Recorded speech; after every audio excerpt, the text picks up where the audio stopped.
Hey everybody, listen up. I got mega huge news. Meat Eater Live is heading back out on the road. That's right. Join me and the crew. Clay Newcomb, Cal, Yanni, Spencer's going to be there. Phil the Engineer's going to be there. Meat Eater Live headed back out. Now, when you get every ticket, okay, every ticket you buy, you get a signed copy of our new Meat Eater Outdoor Cookbook. This tour is celebrating the release of the book. Buy a ticket, get a signed copy, Meat Eater Outdoor Cookbook, wild game recipes for the grill, smoker, camp stove, and campfire, which I'll point out is a $38 value. Here's where we're going to go. April 23rd, the Mesa Art Center in Mesa, Arizona. April 24, the Balboa Theater in San Diego. April 25, the Grove in Anaheim, California. April 27, the Crest Theater in Sacramento. April 29, the Union in Salt Lake City. April 30, the Egyptian in Boise. May 1, the Wilma Theater in Missoula. May 2, the Bing Crosby Theater in Spokane, Washington. May 4, Revolution Hall in Portland, Oregon. And May 5, the last day of the tour, Pantages Theater in Tacoma, Washington. For tickets and more information, visit the events page at themeateater.com. Hope to see you at the show. You're listening to the Sportsman's Nation Podcast Network, brought to you by Interstate Batteries. We would like to remind you to head over to the Sportsman's Nation Facebook and Instagram pages to check out the new trailer for the very first ever short film titled Tradition. We're really excited about this project and hope you will enjoy it just as much as we enjoyed making it.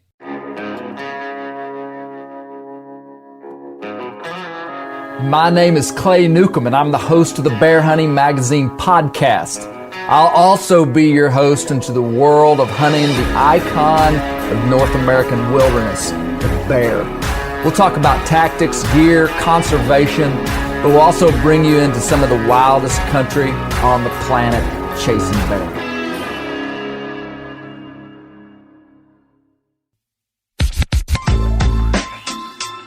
Like, what are you trying to do, Aaron? What would the end goal of Aron Snyder in 20 years, if everything goes away that you would hope it would? What would that be? You know, somebody asked me this recently, and I don't think they got the answer out of me. I wanted, honestly, We stopped in Denver at the Kifaru International Headquarters to talk with Aron Snyder. Colby and I were on our way back from Montana and had an awesome conversation where we talked about some of Aron's motivations, some of his background in hunting, why he does what he does, his definitions of manhood. We talked about his motivations for being as driven as he is and as disciplined as he is. We talked about traditional archery and some of the methods that he's using, but also kind of contrasted it with other methods that work too. We had a fun conversation that's probably different than some of the other podcasts you've heard with Aron Snyder. Be sure to check out the Bear Hunting Magazine Patreon page, where we're gathering patrons for the Bear Hunting Magazine YouTube channel and this podcast. Check out Bear Hunting Magazine, the world's only print bear hunting magazine. And good luck if you're still spring bear hunting. It's like prime time right now, first weeks of June. And without further ado, Aron Snyder, Kifaru, here we go.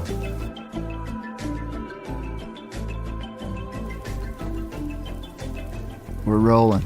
All right. Welcome to the Bear Hunting Magazine podcast. This is one of the podcasts on our Montana tour. Colby Moorhead and I are coming back from Montana on a do-it-yourself bear hunt. We hauled our mules up to Montana, and we were coming back through Denver. So Colorado is in between Montana and northwest Arkansas, and we are here at Kifaru in Wheat Ridge, Colorado. Is that right, Aaron? That's correct. Wheat Ridge, Colorado, the Kifaru World Headquarters. That's right, man. Only one. It's pretty stinking impressive too, really is. But we're here with Aron Snyder. And for people who wouldn't, Aaron, you're a hard guy to describe, but for people who wouldn't know Aron Snyder, which some of you may not, but I figure a lot of you do, Aaron, first of all, he works for Kifaru, and Kifaru is a They make backpacks. They make shelters. I'm going to let you describe what it is, but Aaron hosts a podcast. Aaron does outdoor riding. Aaron is a prolific archer, got into traditional archery the last several years. He's a heck of a hunter. He's a heck of a shot. Kind of, you got started on Rock Slide, the forum, a long time ago. I guess a lot of people knew you through that, Aaron, through gear-related stuff. I started that website. You started Rock Slide. Yep. And now you are the infamous Aron Snyder. Probably a good way to describe it, yeah. But, hey, you're also a big bear hunter. And on this podcast, we don't always just talk about bear hunting. But Aaron, man, how would you introduce yourself? Well, I'm the now president and CEO of Kifaru International. I got started just doing gear reviews, started a website, Rock Slide, got on a different podcast, Gritty Bowman, kind of was a co-host there. And I'm a bit introverted. I'm not too good at being in public with a large group of people, which to my probably downfall, but I get to spend, as you know, 150, 200 plus nights a year in the wilderness. I end up lucky enough to go on 20, 30, 40 hunts a year. And so, for me, I try to just help people as much as I can, both with the gear, obviously, designing gear, not just for Kifaru, but multiple other companies as well. And, my goal really wasn't to get into the industry like a lot of people's. My goal was to get into the woods and stay there as much as I could. And the industry ended up being a byproduct of it. So, yeah, that's probably not the best description in the world, but there you go. What were your original introductions to hunting, Aaron? Did you grow up in a hunting family? Well, my home, no, not really. No, a little bit. My hometown is a couple hundred people in the middle. The Pacific Crest Trail, it's in Oregon. It runs kind of right by my hometown. It's a logging community. And my dad hunted a little and, got me into fishing and the outdoors. But I'm one of those guys from birth it was just eaten up alive with hunting, survival, fishing. I picked mushrooms as a kid, afford school clothes. It's did the same thing for my first bow.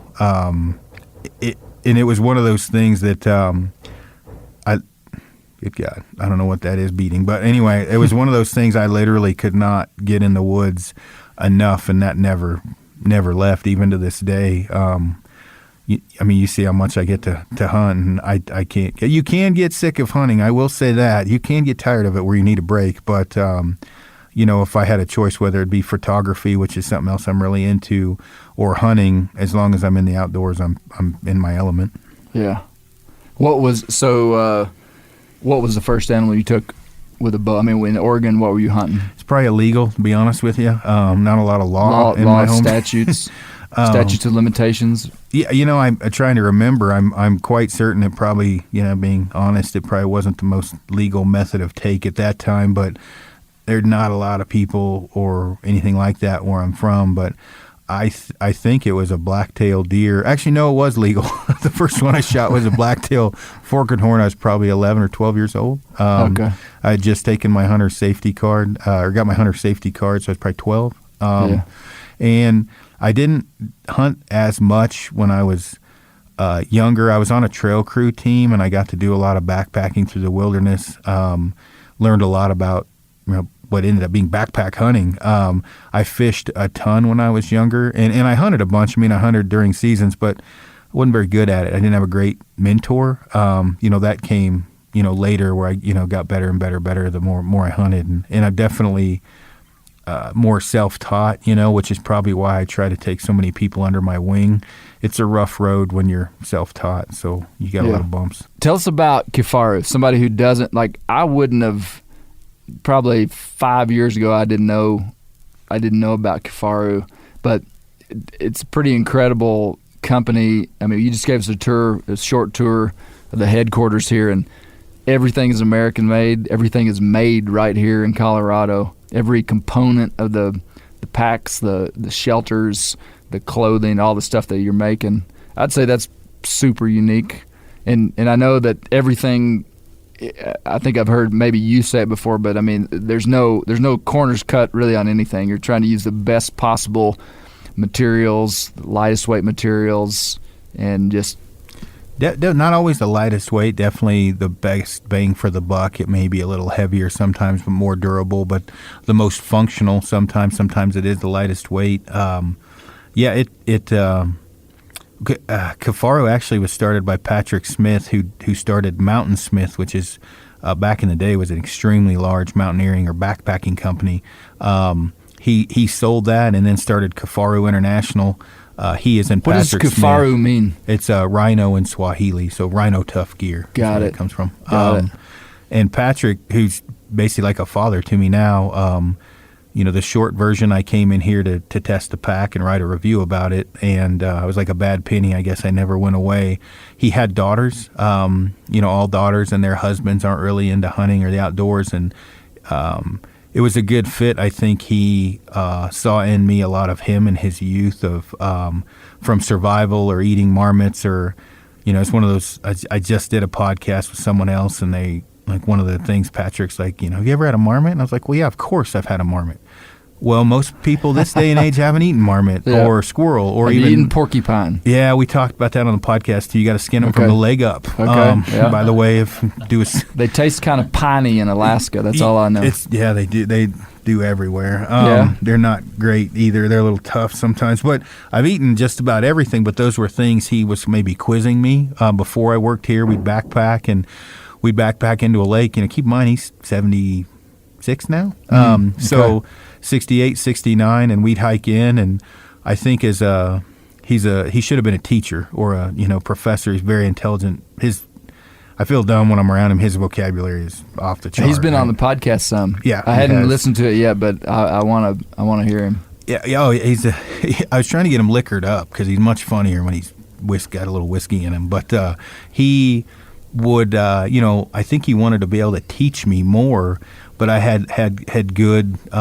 He's taught me more about being a man than he taught. Yeah. There wasn't a whole lot to learn. What does that mean to you, Aaron? Because that phrase could mean a lot of things. Well, you hear a lot of people talk about, let's say, like extreme ownership.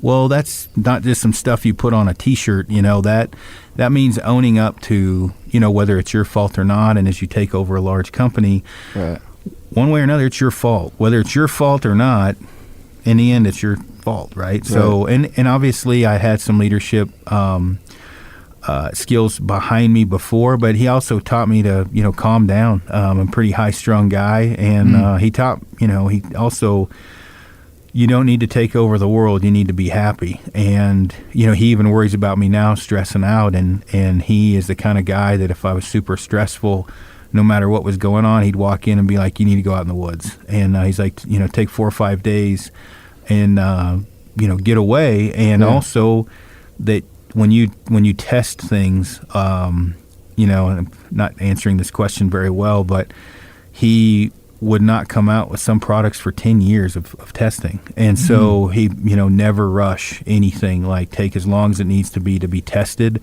which is why we don't have a lot of failures, and so I just, as far as taking care of family, everything like that, and just being a better person, he's been very good at me about that. As far as the outdoors, there wasn't a whole lot for me to learn. I'm not saying that on a bragging aspect. It's just I've been able to do so much. What I did need to learn or what he wanted to teach me, I'm not a gun guy.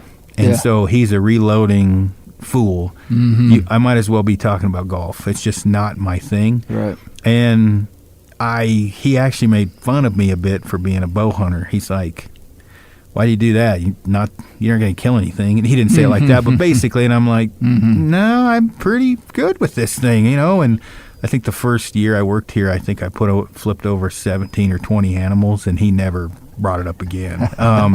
So now he's very intrigued following along because I'll go on hunts like that Oudad hunt that he's Oudad hunted and was like, man, that's almost impossible. And you got him with a stick bow. Got him with a stick on first day, basically. Yeah, right on. Run a mile to get him, but I got him. Yeah. So either way. Hey, let me go back to the question that you said, because I liked what you said about you learned how to be a man. What would you say, Aaron, is like inside of that process? How old are you? 42 or something? Yeah, working on 43. Yep. 43. Okay.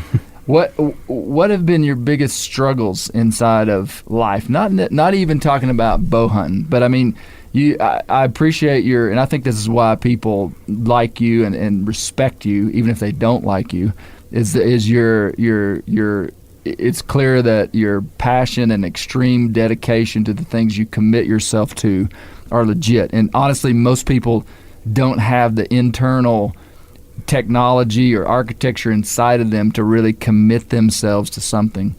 What would have been struggles inside of your life that you have overcome that and that's a broad sweeping question, Aaron, and a personal question. Yeah, it's a good question. I tell you what I haven't overcome is overcommitment. And you hear all kinds of stories about me that I'm like a royal a-hole to some people, and then you talk to guys that are close to me and they're like, he's the most giving dude I've ever met in my life. I mean, to a point, Jake Downs is a guy that recently he and I become friends, and he's like worried I've been so nice to him. And one of the things when you're that nice, sometimes you overcommit. I'll overcommit on hunts. We just talked about that where, I want to help so many people, and then I end up letting some of them down. That's a problem I'll probably struggle with my whole life because you just can't, with a busy schedule, I do my best. But one of the things I've said I've overcome the most is I have a temper. I have when I say temper, not fly off the handle all the time, passive-aggressive temper. I'll let things slide and slide and slide, and the next thing you know, I'm choke slamming a dude. True story. Like that's happened many times to where, and Patrick's helped out with that, where I really have been able to take a big step back, look at the giant, broader picture, assess, and then get everyone together, whether it be just me and another guy or me and 20 other people, and kind of assess and look at it from all sides of the fence, if that makes any sense. Yeah. Like there's always, if you and I have an issue and you talk to a guy, you're going to be right. And I'm looking at Colby Jack here. And if I'm going to be right if they talk to me, I've gotten really good at taking a step back and say, hey, I'm owning up to this part of it, but this part's yours, man. And that's been something I've really tried to work on as a leader and a person. Yeah, just being direct with people. Is that what you mean? Yeah, and it's hard for people. Yeah. It's very hard for people to be. I like people to be very direct to me. Yeah. People do not deal well with that. Let me ask you something about. I think part of manhood is also humility.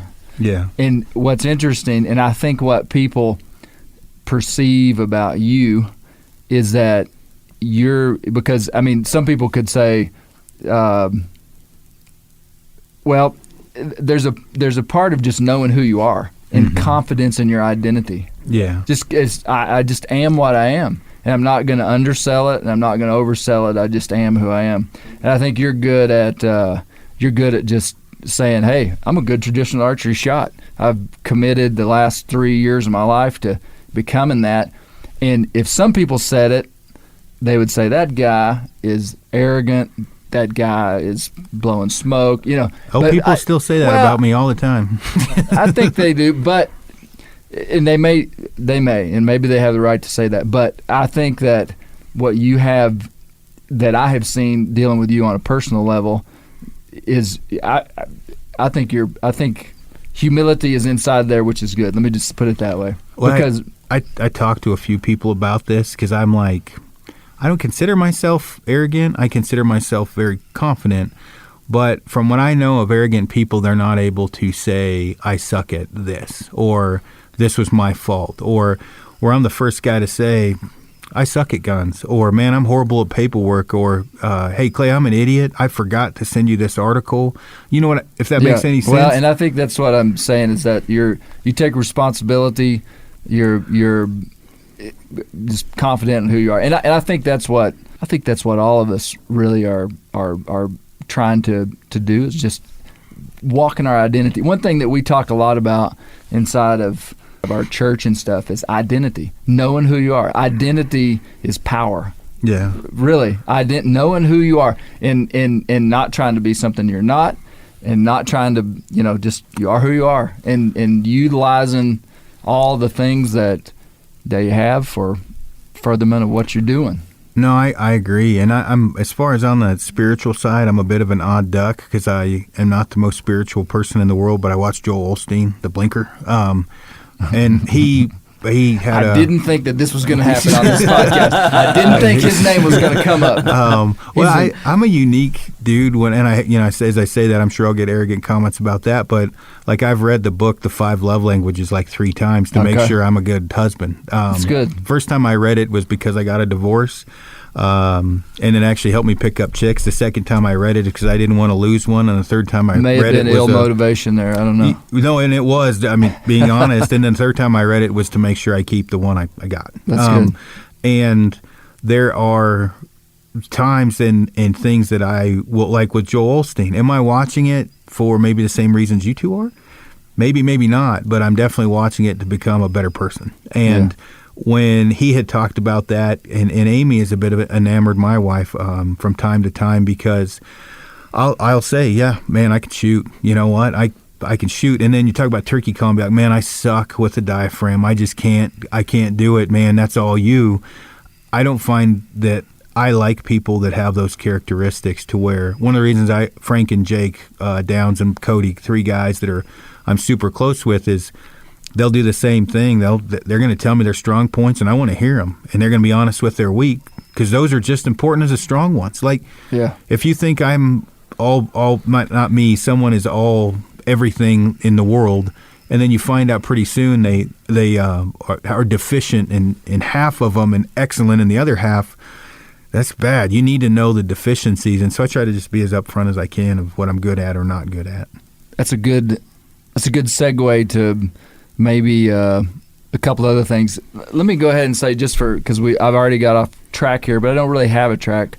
I wanted to talk to you about Kifaru. Yeah. I wanted to talk to you about your traditional archery. We got quite a few listeners that I think listen to this podcast because we don't focus on traditional archery, but we end up talking about it because I hunt quite a bit with trad equipment.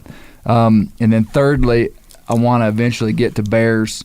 But it's good to hear a little bit about the kind of your backstory and really some of your maybe motivations, and maybe that's a good question. We'll take this question and then we'll go to trad archery. Okay. All right.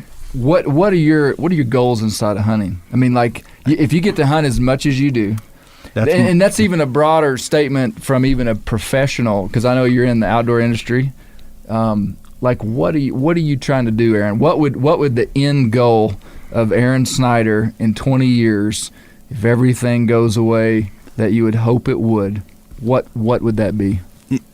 Somebody asked me this recently, and I don't think they got the answer out of me I wanted. Honestly, my number one goal is to be able to go hunt all the time and be off social media. I do not like social media at all, but I'm forced. I mean, I like.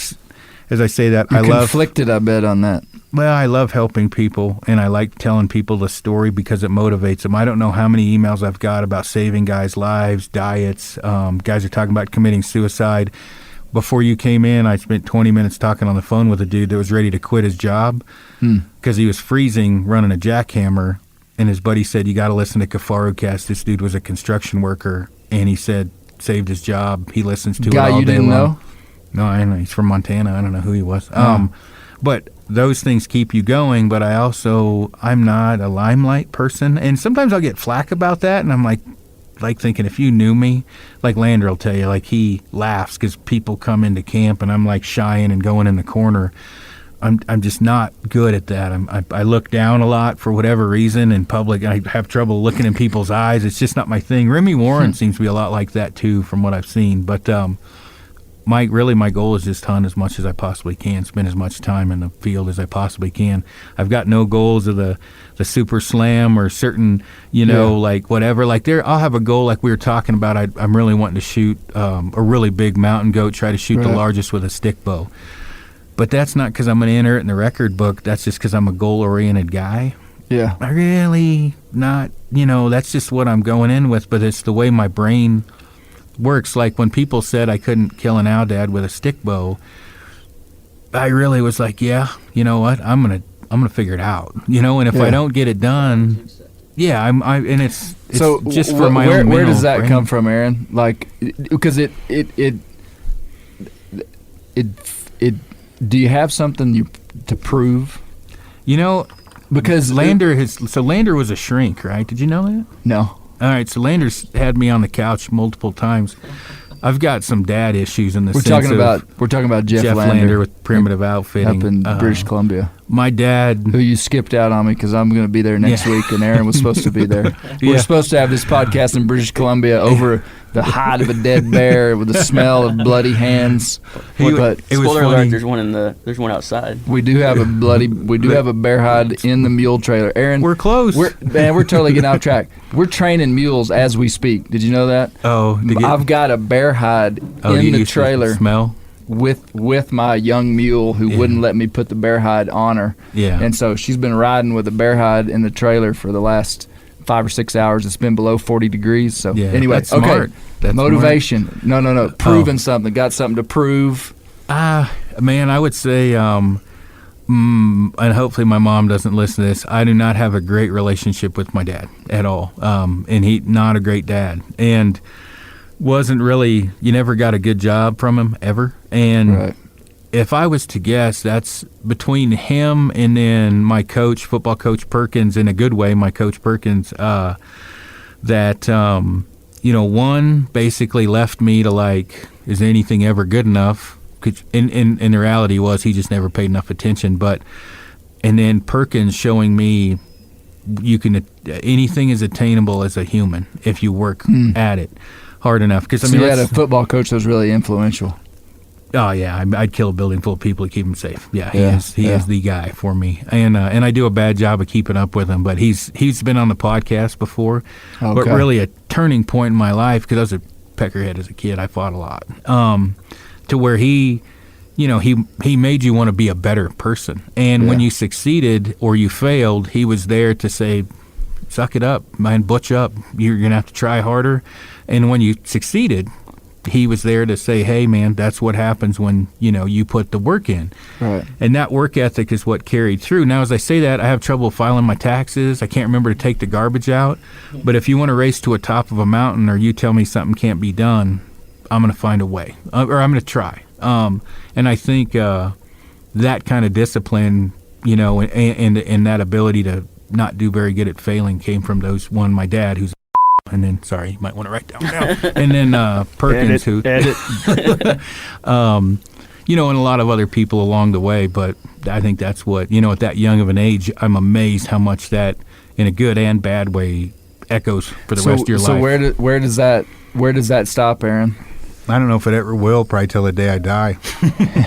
I mean, it hasn't yet. But you know what? I think insight is probably the most powerful tool that we have as humans to be able to perceive the things, because everything that's happened to us does have influence on us. Mm-hmm. I mean, really, I think about my hunting, because that's a big focal point inside my life. I mean, aside from obviously my family, my wife, my children are absolute number one priority, but from outside of that, hunting is a focal point. And my dad was a great dad. Yeah. And he was a bow hunter. He was bow hunting before bow hunting was cool.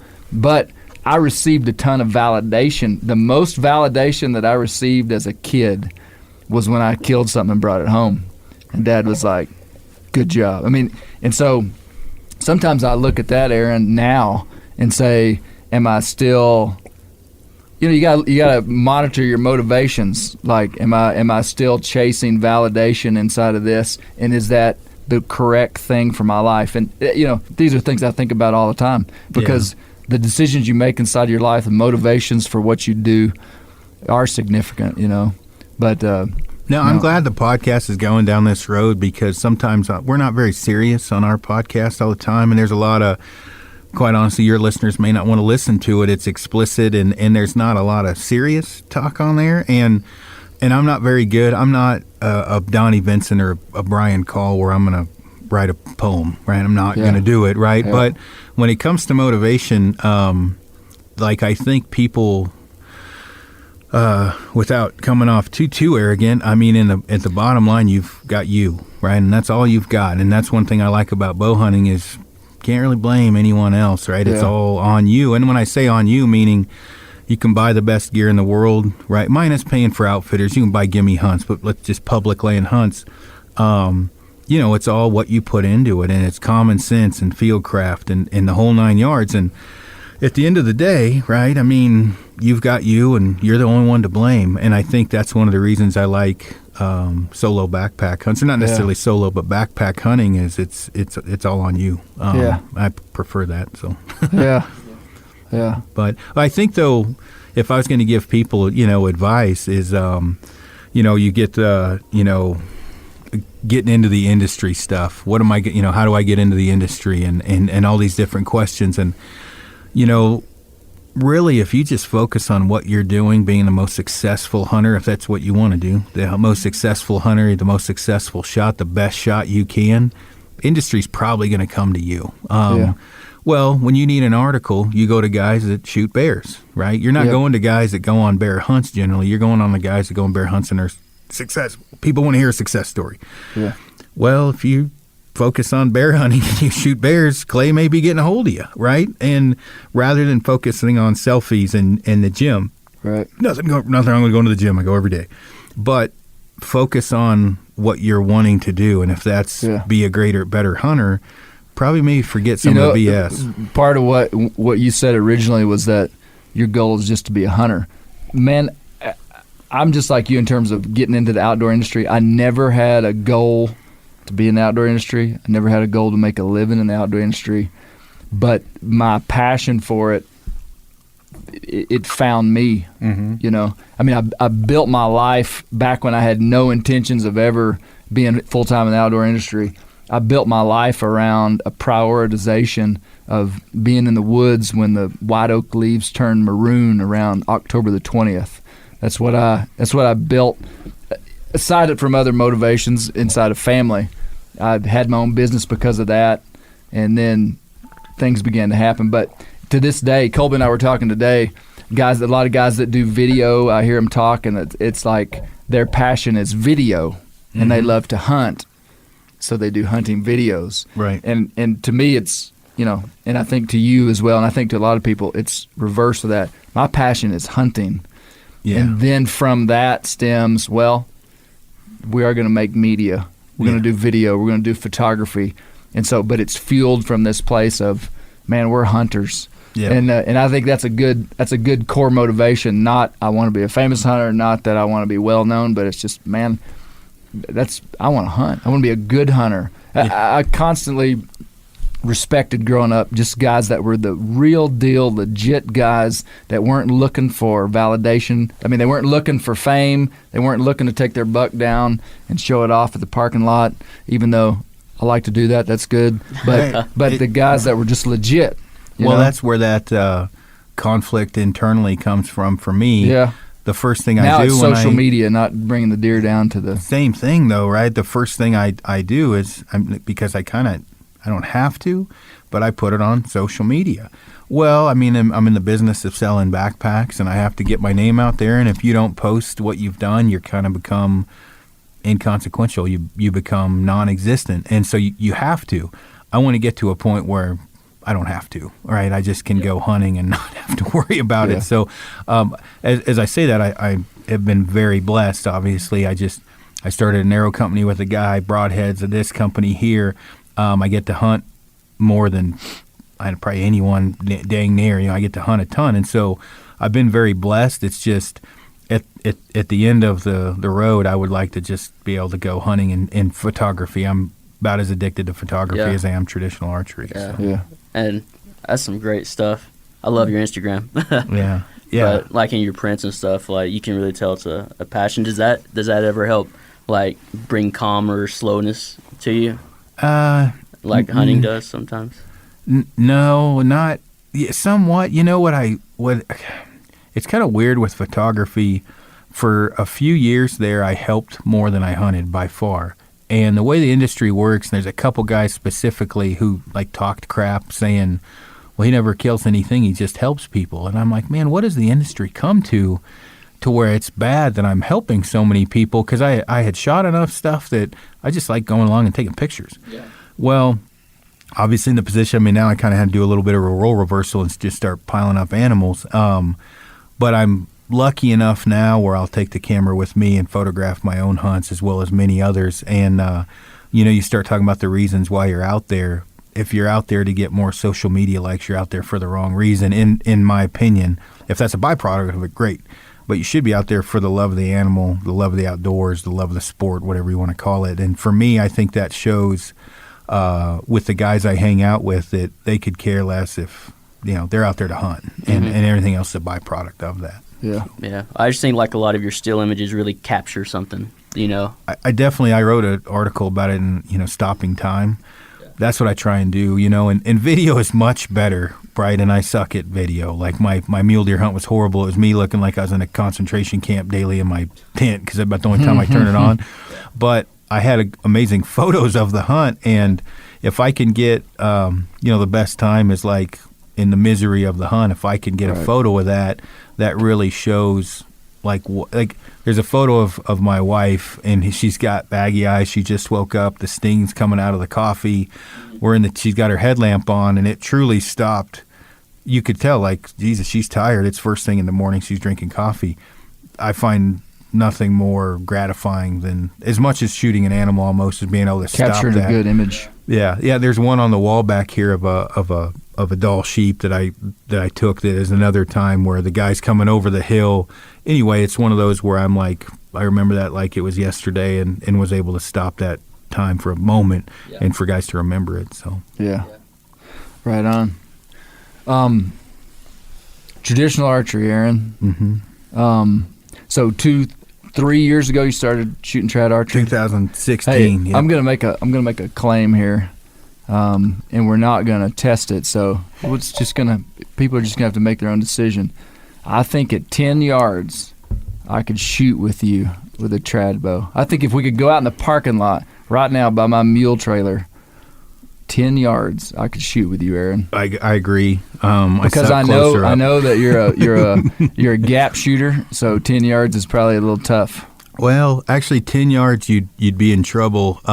18 to 22, you might have trouble. But I don't shoot gap I shoot gap out about 28 and out. I shoot gap. I shoot instinctive inside of that. Okay. And with traditional archery, the first thing I'll say is I was catapulted ahead of everyone else because of the clumps with Rocky Mountain Specialty. They are right here. I was just there shooting before I came over here. Yeah. And I started shooting a stick bow actually more as to prove a point. Did a podcast. I've told this story about a million times. Did a podcast on ethical shooting distance because I was the a-hole dropping bombs at 100 yards at animals sometimes or even farther with a compound. And anyway, wait, I can't even say a-hole. I call this editing. I'm just taking notes. I got to remember that for when I keep talking. Acronyms are sketchy. Okay, gotcha. So I pretty much had broke down, as far as what's ethical for a compound and a stick bow, and I'd made fun of stick bow hunters forever, and was about the farthest thing from a traditional archer. And I got a bunch of emails after that podcast about you're a crappy hunter. Pick up a stick bow and see how successful you are. And the way my mind works, which is, I think Tom Klum is, I don't know if enamored, but he's amazed by how my brain works. And I sold every piece of compound equipment I had literally inside of a week. I had a giant wad of cash. I walked down to Rocky Mountain Specialty Gear, and, well, the rest is history now. So, yeah. That's how you got into it. Yep. Well, Aaron, I had 30 seconds about my traditional archery career. Grew up compound hunting. In 2005, started shooting a stick bow with somebody gave it to me, but never hunted with it. Killed my first deer maybe in 2007, but it was just like a it was just like, I'm going to try this for a couple of hunts. Had been shooting. But then in 2016, it was a long story, but I ended up through a unique situation, ended up giving away my bow 2 weeks before season, my compound bow. And it wasn't really intentional. It was just something I felt like I needed to do, so I did it. And so the only thing that I had coming 2 weeks into season in 2016 was the stick bow. And by that time, I had killed 2 bears with it, and I'd killed a deer with it, killed a coyote with it, but just piddled, never 100% committed. In 16 is when that's all I had. And so I went into the 16 season and killed 7 animals in a row, 2 bears, 4 deer, and a mountain lion with a trad bow that year. Mm-hmm. And it was a unique situation, just like what you did. It's like when you have no other choice. Yeah. And you're a hunter. I mean, it almost felt like I was a caveman. Yeah. That they dropped out in the woods, and you had sinew and some juniper and some stone points, and you were like, you guys survive. I mean, that's the way I felt. Yeah. I mean, even from an outdoor media position, I mean, like I understand. I mean, we're hunting and we're gathering content for. It's like I needed to take some game. Yeah. And but it was such a powerful experience to just be like, I will either be successful with this or not. And I had a good streak. And but anyway, so it sounds like that's what you did. You went cold turkey there for a year. Yeah. And then you got out of it for a while. For a year. Yeah. Well, 8, whatever, part of one season. Right. Yeah. Right. It's was for a couple different reasons. One, the amount of money I lost in endorsement contracts is crappy, right? You don't get paid to shoot a stick bow. Okay, from compound stuff. From compound, yeah. And there was a lot of pressure, but even today there's pressure to shoot a compound. I can shoot one pretty well and be successful with it. But how much the end of it, of the compound, was in with Jeff Lander, and we were in Alberta. I made a ridiculous stock. I mean, like a 1 in a million chance to pull this off, and I made it. Shot a buck, and not much excitement was going on. Not a lot of adrenaline with the compound. Yeah. And then Brian Broderick was with me. He's the guy I partnered up with on day 6. Broderick, the same day, that afternoon, we went on a stalk. And the adrenaline level I had when he had his longbow in my hand, and he knew it, he could see it in my eyes. He's like, yeah, he's coming back to the dark side, or the bright side, however you want to look at it. And when nice. he shot that animal, I don't know, 7 yards or something, I was, in my mind, I didn't tell anybody. In my mind, I'm thinking, man, this is my passion. Like, what am I doing shooting the compound? And there's a lot of compound guys that hate on stick bow guys. I was one of them, and you use it as an excuse to suck. Right. And I thought, I think I can be as successful, or more so, with this stick. I just have to buckle down. And I've never said this before on a podcast or to anybody, but in my mind, I thought, I'm going to prove to myself I can be more lethal with a stick bow than I ever was, or anyone can be with a compound. And I'm again, I'll sound arrogant. I'm doing a good job. Hey, of it. We got first this podcast. We talked about how Aaron was humble. So, but okay. I wanted to be at a position, and it's happened, where if a compound guy is making fun of a stick bow guy, I can be like, look at me, I can do it. Now, I've kind of been humbled the last year with my stick bow, but before that, Aaron, when I came out of the streak of, it may have been 17, I think it was 17 when I had the 7 animals in a row.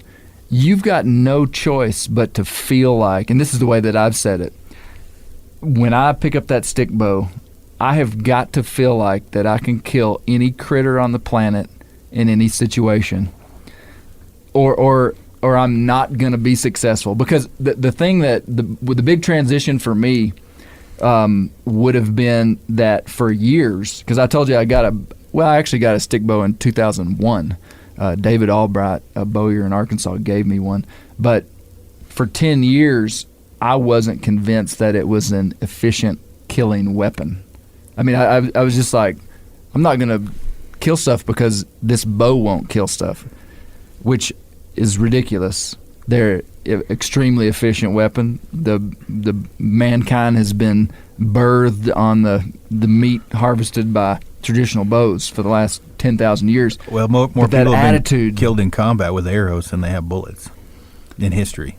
And that's before a compound, because nobody's died in combat from a compound. So, give you an idea. Yeah.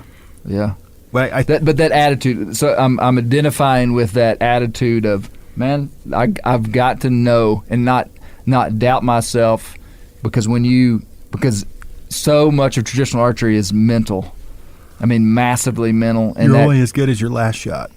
Yeah. And if your last shot was a bad one, you'll be able to be able to take it on the chin and get back up, or you're going to have a long bad streak. And that's really just how it is. There's not really, any way around that. I think Landers brought up to me, he's like, what's going to happen when you have a bad year? And I'm like, I'm not going to have a bad year. I was like, it's not in me. I probably will, right? But I'm like, I can't let that go on in my mind. I'm like, I'm just not going to have a bad year. Now, I've had some bad hunts. That mule deer hunt was one that was rough. I pissed blood probably shouldn't have said the P word. I peed blood twice. Had some kind of fungus on my hand, growing from whatever. And 12 days into it, 10 days of hunting, whatever it was, I still hadn't had a buck on the ground. Without a doubt, 100%, season would have been over the first day with a compound. Right. Yeah. Lander had told me you will eventually get to a point where you won't go on a stock and say I could have killed it with my compound. And I didn't believe him, but it has happened. It will still cross my mind. Right. But the feeling I get after I finally pulled it off with a stick bow is far greater than anything I've felt with a compound. It's more self-fulfilling, I guess you could say. And so being driven or goal-oriented like I am and everything else, the stick bow is just a good fit. Yeah. And I have had a good streak of success, and hopefully that continues. Yeah. Okay, here's my next question is I'm going to ask you a question, and then I got to tell Colby something. But I don't want to forget the question. What comes after this once you've accomplished it? Because I know that happens inside of me. I set a goal to do something, whether it's a specific type of hunt or a specific way to do it. So that's the question. You've got 5 seconds to think about it. Colby, why don't you go check on our mules? We got our mules out in the parking lot.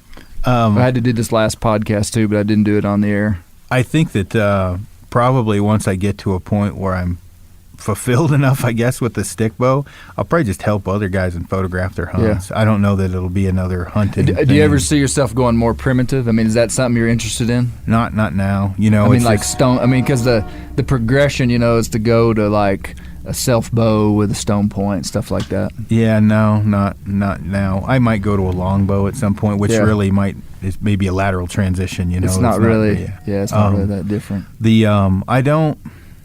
Not so much right now. That could change. Really, if I didn't have the love for photography and photographing other people's hunts, that might be different. Right. But if I get to a point where, I'm like, this is still fun, but man, I'd really like to go with, Clay on a hunt, I'll probably just travel around photographing hunts and occasionally hunting. Yeah. I don't think that's going to happen for a while. You hear older hunters talk about this natural transition inside of hunting, and I bet you're just like me, that when you were 30 years old you said there's no way that's ever going to happen. So the transition would be, originally you're just like interested in harvesting game, and then you go to more goal orientation, which is like, I want to kill a specific animal in a specific way in a specific place, and then you get to this place where you want to help others. And I've heard some people talk negatively about that, like, man, I'll fight to never lose that drive to kill stuff. And that's probably what I would have said 10 years ago, Aaron, because to me that's a definer of a successful hunter, is like this no quit attitude. And I mean, inside of hunting, the goal is to harvest the target animal. And so I kind of feared that transition. But I'm 39. I'm 39 years old. Yep, check birthday here, and I sort of feel it now. I have 4 kids that hunt, but I'm still massively driven to harvest game. I'm not saying that I don't want to, but I can kind of see where, like, and it's not something to be afraid of. Like getting to where you're talking about, like where maybe there comes this point where you've proven, and I track it inside of myself by the goals that I've accomplished over the years. Like there was a point when I said my goal is to kill a 3.5-year-old buck or older in Arkansas every year with a bow. Mm-hmm. That was my goal when I was 25, and at the time that was a massive goal. And Arkansas hunting's pretty tough, and I did it for 10 years, and I was like, you know what? I can do that. I still enjoy killing a buck in Arkansas with my bow. Now I've transitioned to bears. I mean, like, and then that's been a lifelong thing, but like, especially the last 6 years with the magazine, it's like my goals seem to be to travel all over North America, killing bears in different. We just came back from Montana on a spot and stalk, mule-based rifle hunt. I mean, and like that was pretty thrilling to me, even from a long range. I mean, we were carrying a Best of the West long range Huskama scope that I could have taken a bear at a long ways, and that was so different from what I grew up in. It was kind of intriguing. And point being, like, I've got this new set of goals, but so are you afraid of that transition, Aaron? No, it could be a no brains, no headache thing, but I don't think I'm going to hit that transition. I'm different in that way. If as far as like being without coming off sounding like a Neanderthal, and ask Lander, he'll tell you got to about put a shock collar on me. I haven't, people are like, oh, you'll be better trophy hunter as you get older. Not so much. It's not hit me too much. I mean, being as honest as I can be, it's pretty bad. It's still bad. Like, I haven't calmed down much. But if it evolves, I mean, maybe my brain doesn't work quite that way. And right. I think that in some ways, I guess it has evolved to a little bit, but some of it's just by the structure of the hunt. Meaning, if I go to Oklahoma and they say don't shoot a 5.5 year or a 4.5 or younger buck, I'm very, very good obedient. I don't want to screw that up. I shoot a 5.5-year-old deer. Yeah. The problem is, if I didn't have that rule, there's no telling what I would shoot. I mean, I'm not saying I'm going to shoot a forky, but I probably would have some trouble maintaining that 5.5-year-old. That's just me. And Lander will be the first guy to tell you that I am the happiest guy alive, whether it's a 150-inch deer or 190-inch deer. Yeah. I just like hunting. Now, I want to get beat up in the middle of it. I don't want to gimme 200-inch deer. I want to work for one, and it's hard for people to understand because everybody's brains work differently. I would rather see a guy earn a 150-inch mule deer than shoot a gimme 200. The deer doesn't matter to me. It's the story behind it. And a lot of guys didn't believe that until they'd hunted with me, Lander being one of them. I truly wanted to see. I like the adventure of the hunt, and the animal is kind of – I'm not taking it away from the animal. I'm just saying that right. The animal is a byproduct of the hunt. The hunt is what's important. But I also think that if you're out there not taking animals, maybe take up golf or maybe put some more effort into it unless you just like to hike around, because a lot of people seem to hunt to just go hunting.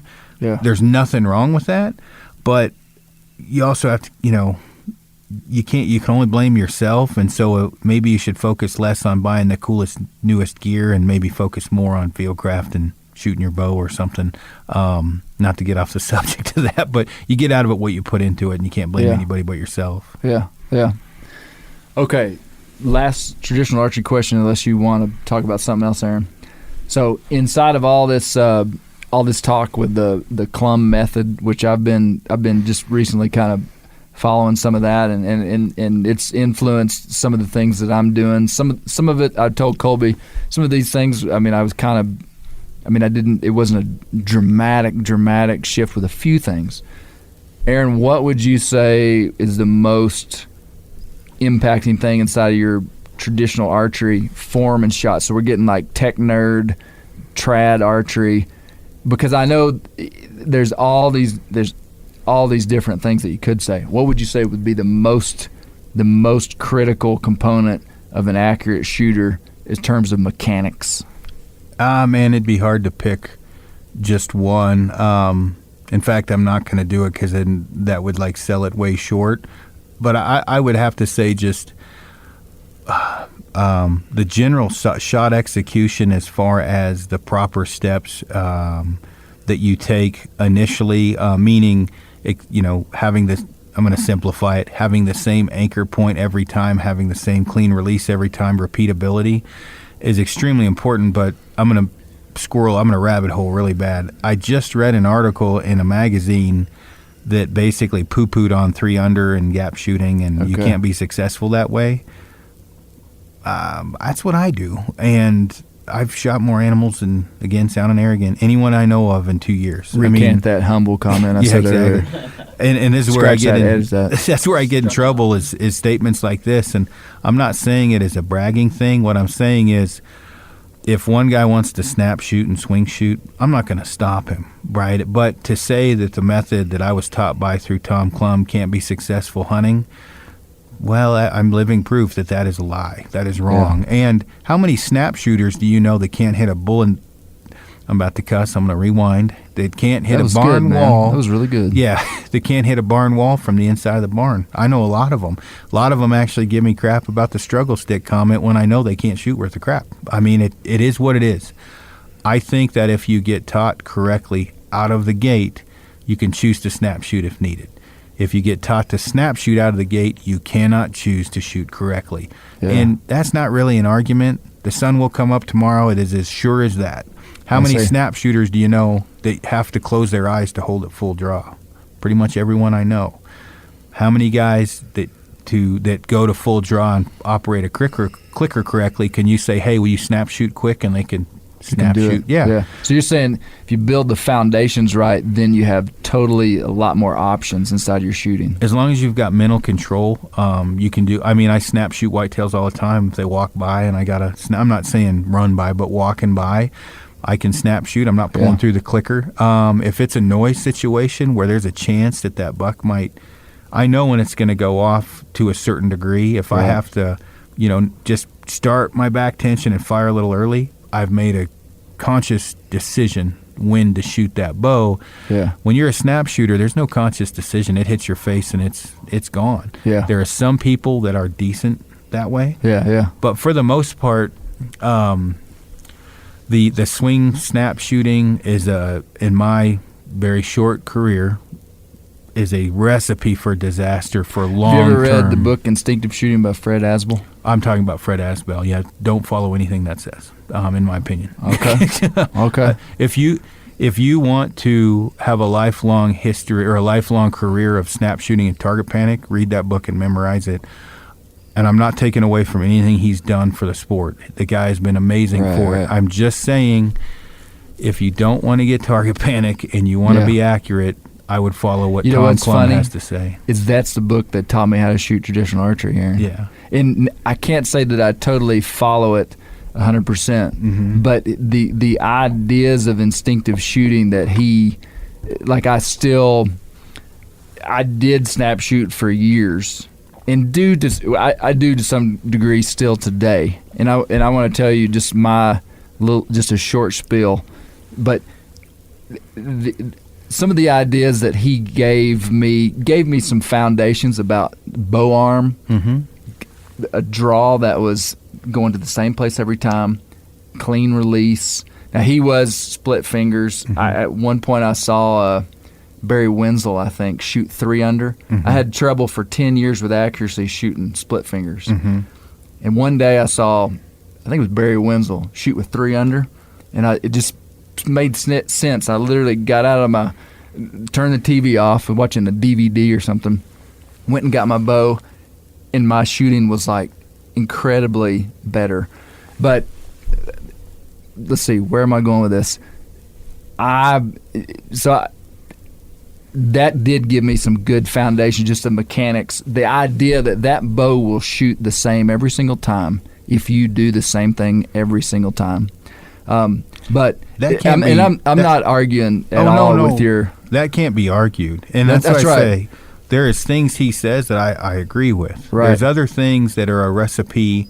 Well, let's say he's got the strongest mind in the world, which he must have if he's never had target panic. The snap shooting, let her rip tater chip. If you can do that, you're not going to have a problem. The problem is most people can't. I think it's close range, and this is what I was going to say, Aaron. My focus inside of traditional archery has been to kill game inside of 14 yards. Right. That in the way that I've done it, that's worked for me. Right. I've wounded and missed less game with the traditional bow than I have with my compound, but it's because I've the style of hunting that I do, which I'm not hunting out west trying to stalk a mule deer and get a 40-yard shot. Not hunting mountain goat. Yeah. I'm hunting. Yeah. So I go back to that to say, it does work if you have certain limitations. And that's the one thing I remember Fred Asbel in his book saying is that and this doesn't go against you. Please don't take it that way. No, dude, I'm not like that. Don't worry about that. But that you can either become a better shooter, or you can become a better hunter. And so he was like, get closer. I mean, that's what I remember him saying as a 25-year-old reading that book. It was like, yeah, so if I can shoot this bow, and really for years it was 10 yards. If I got to get within 10 yards a game, and then I can 10 ring them. Yeah. And so that became this cool concoction for me that was fun. Oh, And so anyway, so when I see guys like you, which I'm, shooting at 40 yards, man, I can't shoot at 40 yards. I did challenge you jokingly on Facebook the other day and said that I could teach you something about traditional archery. I think you knew that was a joke. Private message, of course. But that's never been my goal to shoot 40. Yeah. But I have tried to be as good as I could out to 15. Killed some game out past 20, but, And I don't, and I'm trying, again, I'll say it, I said it earlier, I'm not taking anything away from what that man has done for the sport. Right on, yeah. I mean, but what I am saying is if you, I could pick a ton of different other athletes, but let's just focus on this. We're going to use me for an example, and I'll take the brunt of it. Inside of a year with Tom Klum, I was shooting paper plates or smaller at 40 yards, winning pretty much every tournament I went to and shooting very well and having some success with hunting animals all over the place. I don't think that could be argued that will work. Now, will it work? And I've talked with the guys at Black Widow that Asbel holds a class there, and it's 10, 15-yard shots. If that's what you're into, I'm not going to, I'm the last guy to tell you to shoot farther, but I'm not going out there to shoot something. And if I'm proficient at 34, that's going to up my odds. The 40 yards a bit far. I've taken 2 animals at 40, and it's certainly not what I prefer. Yeah. But, if there's a deer bedded at 32, I can shoot softballs at 32 all day. Do you want to close that distance by half, or do you want to kill it where it lays? Yeah. I'm going to kill it where it's laying. Yeah. And if I can shoot closer, I've shot animals at 4 feet and at 43 yards and pretty much everywhere in between. I just don't think you can do it consistently past 15 to 18 without Tom's system. I agree with you. I mean, that's been so before, and I'm starting to be influenced by Klum. I'd love to go do a class with him. But what you just said is exactly right. I with the methods that I've used, I have been very proficient out to 15, 18 yards. Yeah. And I mean, and that's maybe the limitation of a guy that is shooting that. And there's plenty of guys that could shoot better than that, because I think inside of that, then there's like the individual talent and skill and hand-eye coordination and ability of the individual archer, which varies greatly. There's some guys that are just naturals, some guys that are not. I think I'm probably in the, I'm proficient with it. I'm in there. I'm not going to say where I think I'm at.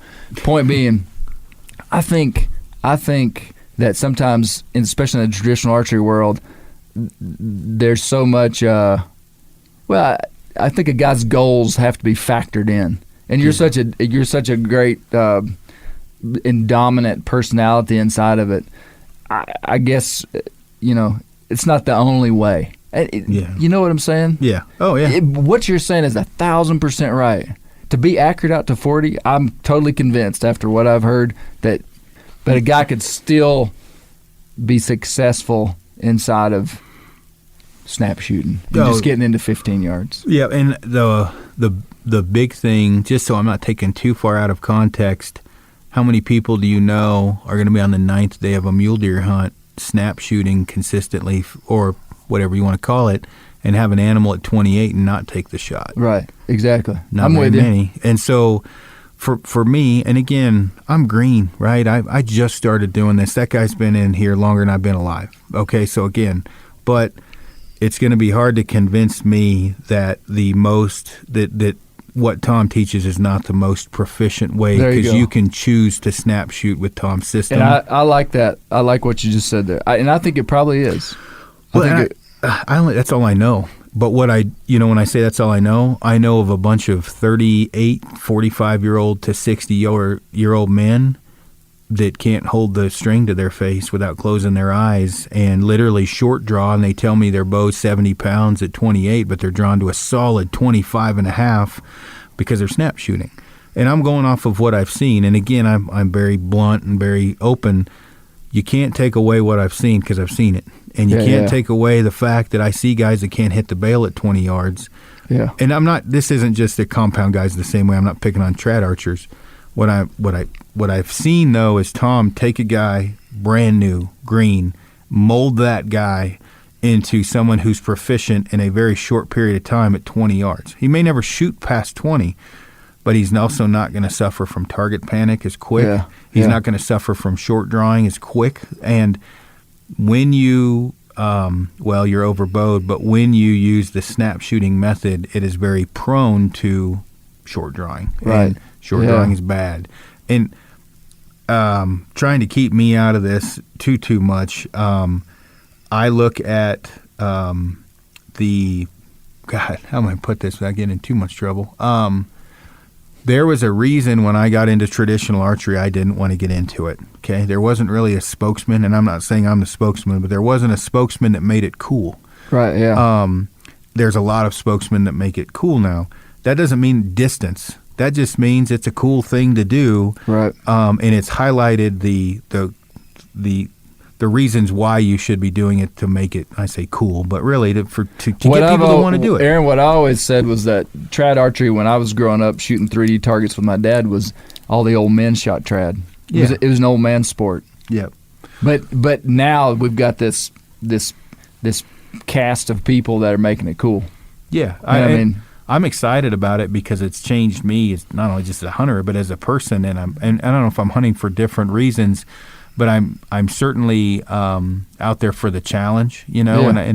And I don't want to think that I'm picking on the old crowd or Asbel. I'm just stating what I've seen, and it would be interested to have Tom and Fred as on a debate. I would like to hear them go back and forth. I'm not going to be able to do it. I haven't done it long enough. They're going to be like, this guy's green. You know, I bet whatever. they would, and I don't want to pit them against each other, though, Aaron. You know, I mean, like, their methods are different for sure, but just like in anything, there's different ways to do stuff with different goals. And man, both of those guys in my mind are iconic heroes of traditional archery. Mm-hmm. I mean, you know, but and I certainly wouldn't look at it as pitting them against each other. Right. What I would do is it gives two people ways. Okay, Republican, Democrat. If a guy's green and just getting into, who am I going to vote for? You're not pitting two people against each other. You're just hearing trying their to gather sides, the facts, and then they can choose for themselves. And I don't think there's any conflict really. Like in terms of, I think people when they see Clum's method, it makes sense. I mean, to me, and I told you I was absolutely influenced by Asbel. Yeah. With his book, I've got it on my shelf. It's like an iconic book. Got me started. And when I started seeing the stuff with Clum, I was like, yeah, this makes sense what he's saying. It makes a ton of sense. And I'm kind of gradually moving that direction 100%. So, I mean, and I think what we're seeing inside the traditional archery world is a natural progression that we find inside of everything. Yeah. I mean, there's people that there's a way of doing things, and then all of a sudden there's a new generation of people that say, hey, there's a better way to do this. And then there's going to be some people from the old that pick on that guy and get mad at him. But, and I think that's not really the part to focus on, But I think what you're doing is awesome. It's helped me. That's all I can say is that it really has. It's inspired me to be a better traditional archer. And I think it's working. It's because of stuff that I'm following and checking out Clum and Tyler Friel, a friend of mine, writes for Barony Magazine some. I know he's been with Clum. And it's cool stuff. Yeah, it really is. It's cool stuff. I like it. I like the fact that it when I started, there wasn't anyone to go to. Okay, there wasn't any social media guy. South was one, but South's like South's a mule deer guy, not a. When I say that, South shoot? I can't remember. He shoots a lot better now than he did when I first met him. He can shoot pretty good now. I mean, is he? Oh yeah, he's got a clicker on in the whole 9 yards. Colby, how were the mules? Fantastic. Were they? They're just chilling out in there. Yeah, just looking at a bear some hide. pellets. We should have given him some pellets. Yeah. Later. I think that when you're never going to be able to make traditional archery a long distance sport. Meaning it's just capabilities of it, right? I mean, you can't shoot far accurately, no matter how. I mean, there's times that I'll shoot a paper plate at 55, 60 yards if I have something I can hold on with my point over, not a shot I'm going to take. I mean, I guess on a second arrow I might attempt that, but if you hit it the first time. Yeah, exactly. If I've made a shot and I think, man, I need to get another arrow in it. But, Randy and Denny, Randy Cooling and Denny Sturgis said you should at least have a plan for a longer shot. I agree with that. Yeah. You know, it's not a bad idea. You get one and you need to get another one in it. You should at least have a decent idea rather than just gripping and ripping. Yeah. They face walk, they different anchor points, which I never messed. That's not my cup of tea. Well, have you ever read like Fred Bearsfield notes? Mm-hmm. Okay. Shot it at 40, went under it. Shot it at 50, went under it. Shot it at 60, went under it. Hit it in the femoral at 70. Okay, well, obviously the founder of archery was winging them out there. Okay, if it doesn't take too long to read that, I think he shot his leopard at 100 and some yards. I don't remember. It's far. Okay. Yeah. I'm not saying follow that footstep, or you should do that. We really can't do that anymore. Right. For what? Why is that? Why can't we follow Fred Bear? Because I'm not disagreeing with you, but I'm not saying we should. I'm asking you a question. Because the world is so much more transparent than it used to be. Because of social media. Yeah. So I'm agreeing with you. Yeah. No, I'm just saying I wanted you to say it. Everything's out there now, right? Right. So should we or shouldn't we? We certainly shouldn't post it, okay? That's without a doubt. No one should see that. Should we as far as accuracy? Probably not, because I don't think very many people are that accurate at that distance. When I say that distance, past 40. Yeah, you bet. 40 and in, 40's 10% of the time, 5% of the time, meaning right person, right place, right time, probably maybe 5.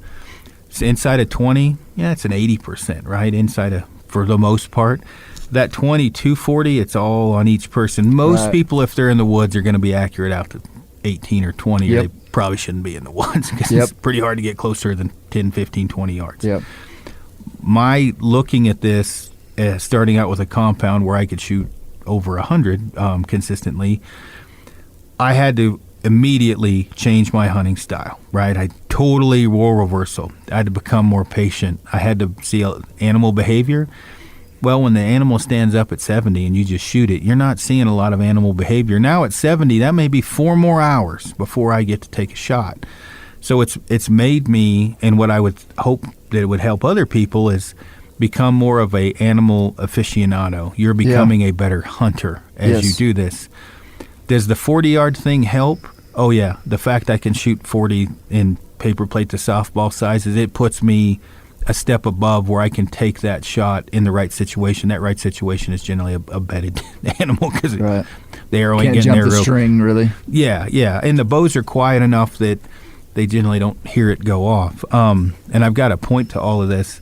I think that when people look at traditional archery, I think they should look at it as, you say, progression. That's one way to look at it. If you're bored with the compound, you should pick up a stick bow. Yep.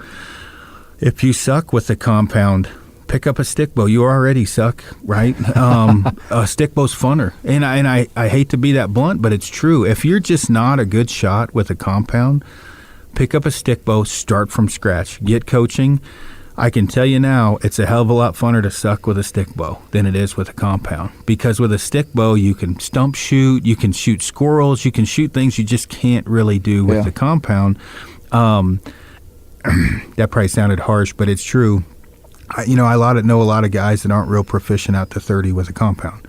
I'm like, dude, pick up a stick bow, start over. You've already got all these bad habits ingrained in your brain with a compound. You can start from scratch. Start fresh. Yeah, exactly. And I think I try to point people in that direction. And there's some guys that shouldn't have a stick bow or a compound in their hand. There's some guys that they should maybe not be hunting.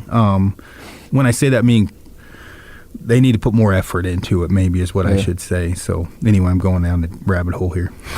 Well, to me, what I've always liked about traditional archery is that, and I think, Aaron, it's the reason that I got into it originally. Now, it took me a while to get deep into it. Was because you cannot fake being a trad bow shooter. No. I mean, and that's the thing. Like, compound archery is so proficient. Like, the technology of a compound bow is so proficient. I can take my daughter out, and within 2 hours of buying her a new compound bow, she can pretty much be ready to bow hunt a white-tailed deer inside of 15 yards in probably 2 hours. Yeah. Minus adrenaline. Yeah. Proficiency, 100%. Just to hit a target. Yeah. And, man, you can't fake being a trad archer and be successful.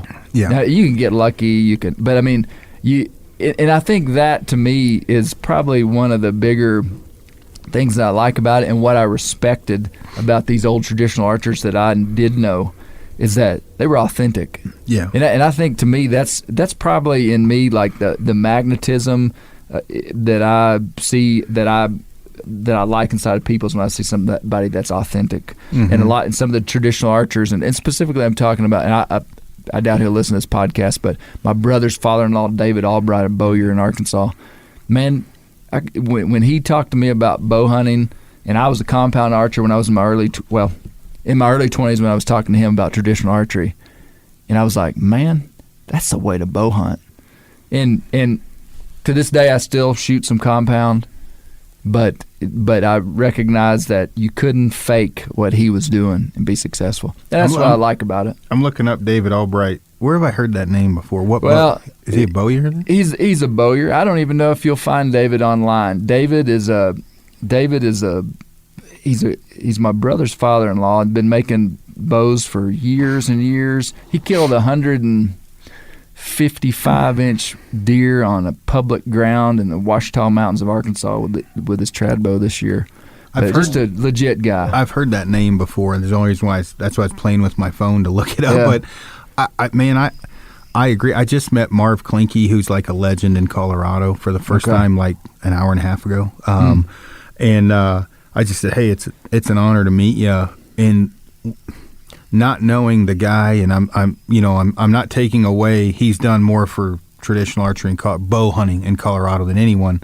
In my opinion, it's the fact I know what he's killed, and I know how close he's killed it, and that's amazing to me. I'm enamored by that, especially coming from the compound, and then the first year kind of having the pitfall, or stumbling and everything else, and then gaining more and more success and knowing what it takes. The fact you might be laying there for 5 or 6 hours at 60 yards to hopefully get a shot.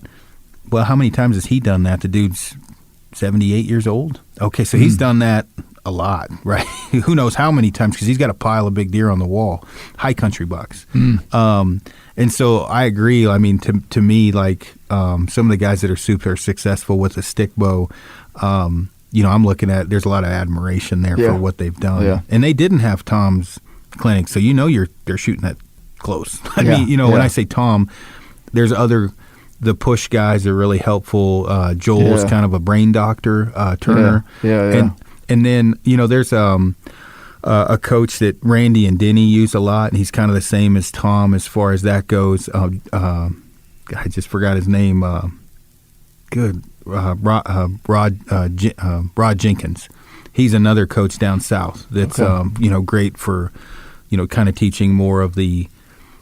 Tom and I argue sometimes. I'll say that right now. When it comes to his methods and what he taught me and how I've morphed them. Do you want to talk about this at all as I'm running at the mouth? Whatever you want, man. All that the next thought I have in my mind is I want to talk to you. I want to tell you about my bow. Okay. The thing with Tom is there's things that he taught me, more FIDA style shooting, that I have not done. I hunch over, right? I can't. I don't curl the wrist as much and do draw into the clicker like he teaches, because I think it's harder to draw into the clicker that way consistently with an animal in front of you. So even though I should be drawing that way, I draw differently because my clicker goes off at a different time and I want it to be consistent. I don't think that alignment, the release, things like that can be argued, whether it's Asbel or Tom. That needs to be the same every time, right? You got to do that. Where I think that people struggle not necessarily is just the coaching. They get a bow, they're 6'1" and have a 29-inch draw, and their buddy gives them a 56-inch bow, and the arrows aren't flying right, and they don't know what to do. So the moral of my story is here: whosever path you follow, find someone you need help in the beginning. You're not going to just walk into it like a compound. You can wing it and still be successful. Yep. You can't wing it with in my opinion, you can't wing it with a stick bow. 100%. But go ahead, 100%. Tell me about your bow. Well, no, so the bow that I'm currently shooting and have shot for several years now, or the brand would be Timber Ghost Traditional Bows, and we talked about it one time, and I tried to get Kent to send you one at the time, but it just didn't work out. But what I'm shooting right now is a Timber Ghost. He calls it a G3SS. Mm-hmm. It's a takedown bow. I'm gonna look that up. It's a belly mount limb.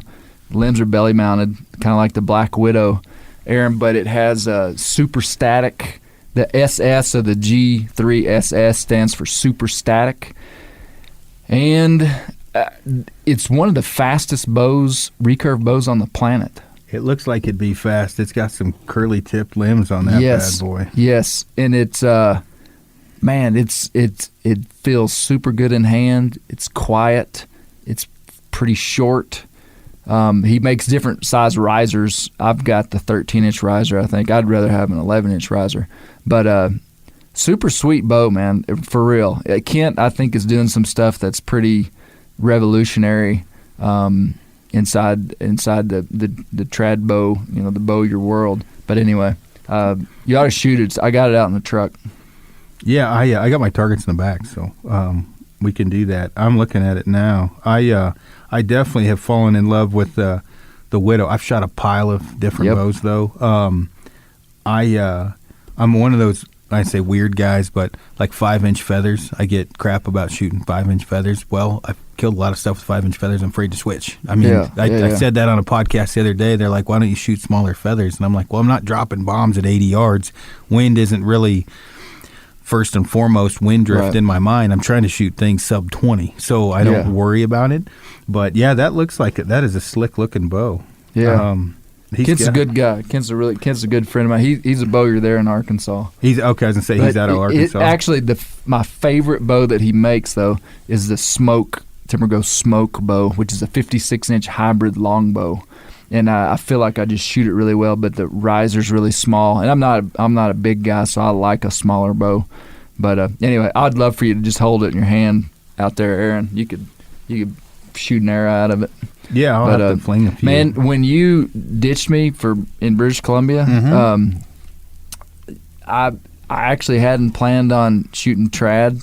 Yeah, in my spring bear season. Yeah, and so like 3 weeks ago, Jeff Lander was like, "Hey, Aaron's going to be in camp. You ought to come." I said, "Okay, I'll come." So Colby, what did I do?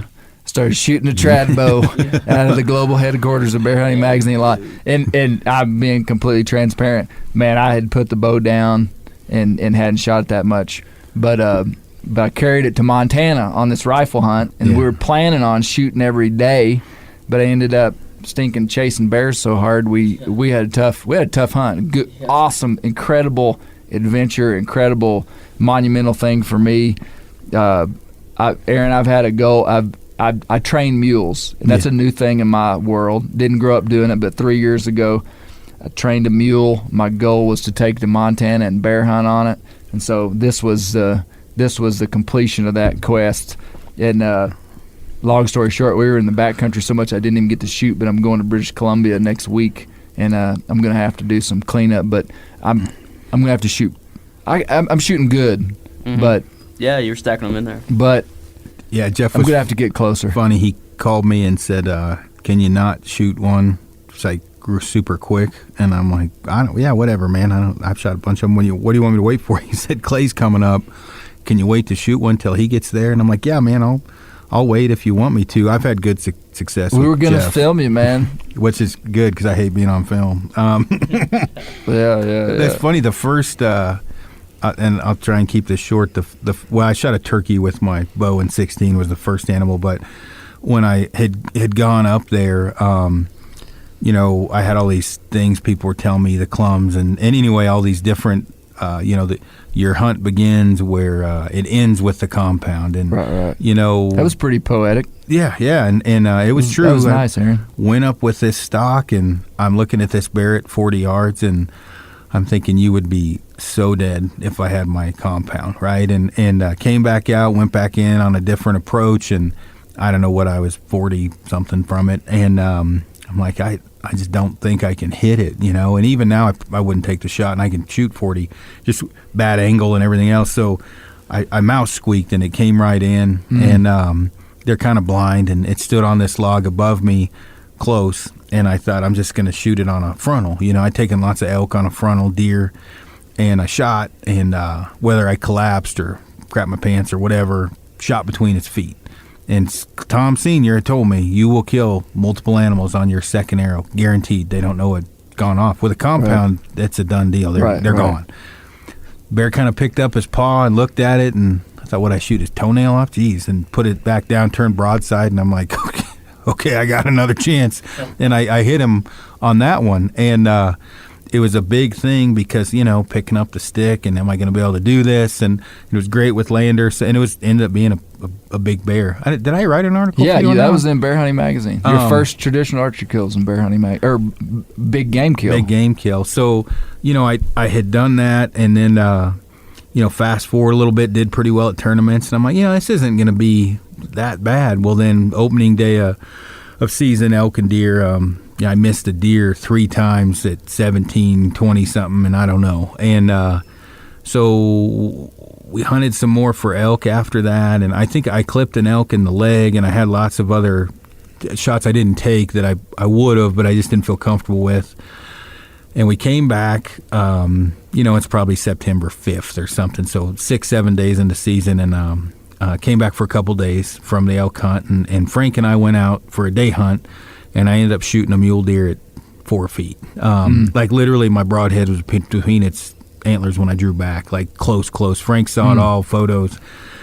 And that was a super addicting thing. I would have never done that. It was one of those, I'm in my socks and end up standing on the rock above it, shoot it straight down. Unbelievable. Well, by some miracle, I end up killing an elk a few days after that. Well, anyway, fast forward, I'm in Alberta with Jeff, and I didn't know the success rate up there with a stick bow was like 0.0000001%, right? So I get a shot on the second day, and I missed, and I end up killing a tank. It's on the wall out there on whatever day it was, and Jeff says, you're the third one. And I'm like, third one what? And he's like, third one to kill one with a stick bow up here in like 18 years. And I'm like, well, you didn't tell me that crap when you told me to come up here and hunt. I thought it was going to be easy. And it ended up being a big deer.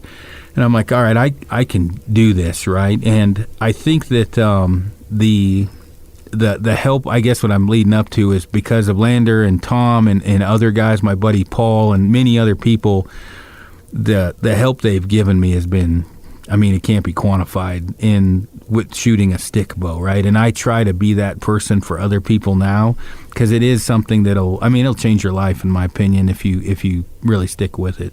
Yeah. That's all I have to say about that. Right on, man. Right on. How long have we been going, Colby? 1 hour and 24 minutes and 46 seconds. Well, hey, thanks for taking the time to meet up with me, Aaron. Really appreciate it, man. No, I appreciate you guys having me on here. And I'm sorry I had to be an adult for a little bit and be at work, so I'm sorry I stood you up in BC. But look at it this way, that's more bears for you. So. Right. More bears. Well, Colby, any closing questions or anything that we had? I didn't really have a massive agenda with Aaron. I just wanted to come by and see Kifaru, wanted to see some of this stuff, wanted to outshoot Aaron in the back here just quickly. No, I'm kidding. We probably got to go pretty quick, but we're driving home to Arkansas tonight. We got about a 12-hour drive in front of us. I don't know. I think just to sum it up, just from like listening and stuff, it sounds like one of the things you really do is just surround yourself with like good people and mentors. It sounds like you grow a lot from just taking away positive aspects from other people. I think that's a good trait to have. definitely, and guys that keep you in check. Yeah. If you surround yourself with people that tell you you're awesome all the time, pretty soon you can do no wrong. Between Brian Broderick and Clay and Tom and Lander, I am constantly put in check, which I think is also a good thing. So Yeah, I got one more thing. You know, so I just moved to Arkansas from Texas, and my legs are not up to par yet. So we went to Montana, and man, I was struggling. And so I remember one part, like we were doing something on the mountain, and your voice came in my head and just said, "Suck it up, Buttercup." Yeah. I don't even know if you've ever said that. Oh, but no, I say it all the time. Yeah. But there's a lot of other things I say too. Did it help? It did. Well, did. there you go. It did. Well, I realized that my fitness isn't going to get me up this mountain. I just got to get tough. You know, I just got to have some mental toughness and push through. So yeah, because I was pretty sure you had actually said that, because the first podcast I think I ever listened to was. You need to get Aaron to say that, to put it on your voicemail. Suck it up, Buttercup. Suck it up, Buttercup. Yeah. Hey, Colby only fell off the mule one time. That's good. I'd only ridden a mule 60 miles. We rode 58 miles on mules in the last 6 days. Yeah, I'm not so much for me. I'm not I mean, what is they're dodgy in the front and back and untrustworthy in the middle. That's about right. Yeah, that's about right. I rode one with Bart, a horse, on the goat hunt. And I ejected off it several times. I got really good at ejecting off, which I shouldn't have. But no, I know I'm glad I can help, and I truly. I hate to say it, I know more overweight, successful hunters than I do skinny ones. So there's something to be said about mental toughness. It goes a long way. I think that's a massive thing. There's so much of a trend inside the outdoor world right now about physical fitness, which is fantastic.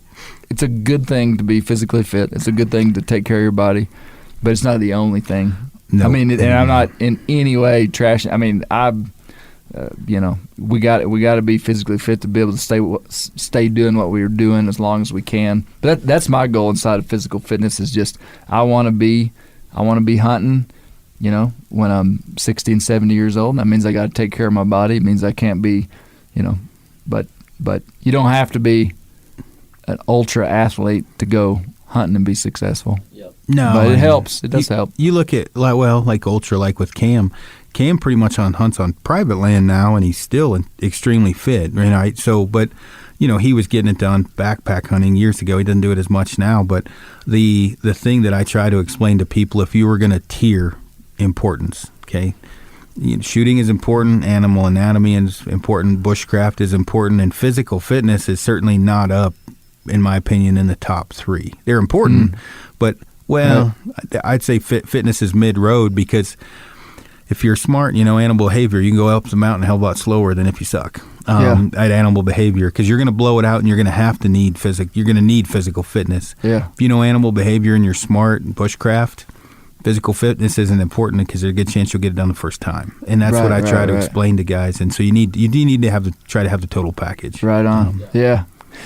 For what the reason I like hunting off mules, Aaron, is totally I'm from Arkansas, and the Ozarks, kind of the mule epicenter of North America in many rights in terms of training and breeding. So it's kind of a cultural thing, I kind of enjoy that. Yeah. I enjoy the training of it. But on this hunt, and this was the first time that I've done it myself, brought my own animals and hunted, it was massively successful in terms of us getting on game, especially Colby just self-admitted that he wasn't physically ready for Montana. Yeah. I told him we were going a week before we left. Yeah. Okay. So you're a ginger. You're already at a disadvantage. Yes. I'm afraid to look at you in the eye. You're still my sword. Right. So he wasn't ready, and that's not a shameful thing. That's just that's just the truth. Yeah. I wouldn't have been ready if you'd told me a week before we went. Yeah. But the mules compensated for that. Now he had to be tougher in other areas, because he had to learn how to ride a mule and stay on it and not be afraid of it, and he did awesome in that. So anyway, it was fun though. It was a ton of fun. But Aaron, hey, thanks a lot, man. Really appreciate it. Everybody knows where they can find Aron Snyder's podcast, Kifaru podcast. And Aaron writes at least Kifaru Cast. My bad. Aaron writes, for the last 3 or 4 years, you've written at least one article a year for Bear Hunting Magazine. If you hound me enough, Yes. Right. Which is amazing, because I write really for no one else, because I don't have time. But so you should know you like me enough to write for you, or I like you enough to write. Right on, man. Well, hey, You've been on the cover of Bear Hunting Magazine twice, Aaron. There you go. If I write one on this predator hunt, will you put me on there again? Well, if you kill a bear, I can't put a mountain lion on there, even though I want mountain lion articles. I for real do. Yeah. I love mountain lion hunting, and I think it ties directly in with our bear houndsman, Bart. I mean, anybody that's bear hunting with hounds is going to be interested in big game hunting with hounds. Yeah. So I totally want a mountain lion article. Maybe I'll get a big one with Bart in June, and I can wrap them all together about hounds and everything. And I think that's important that people understand the dynamic of hounds and how important they are with predator control. Right on. Definitely. Yeah. Right on. Well, hey, thanks, Aaron, and keep the wild places wild, because that's where the bears live. Yeah. Thanks again. Yeah. Hey everybody, listen up. I got mega huge news. Meat Eater Live is heading back out on the road. That's right. Join me and the crew. Clay Newcomb, Cal, Yanni, Spencer's going to be there. Phil the engineer's going to be there. Meat Eater Live headed back out. Now, when you get every ticket, okay? Every ticket you buy, you get a signed copy of our new Meat Eater Outdoor Cookbook. This tour is celebrating the release of the book. Buy a ticket, get a signed copy, Meat Eater Outdoor Cookbook, wild game recipes for the grill, smoker, camp stove, and campfire, which I'll point out is a $38 value. Here's where we're going to go. April 23rd, the Mesa Art Center in Mesa, Arizona. April 24, the Balboa Theater in San Diego. April 25, the Grove in Anaheim, California. April 27, the Crest Theater in Sacramento. April 29, the Union in Salt Lake City. April 30, the Egyptian in Boise. May 1, the Wilma Theater in Missoula. May 2, the Bing Crosby Theater in Spokane, Washington. May 4, Revolution Hall in Portland, Oregon. And May 5, the last day of the tour, Pantages Theater in Tacoma, Washington. For tickets and more information, visit the events page at themeateater.com. Hope to see you at the show.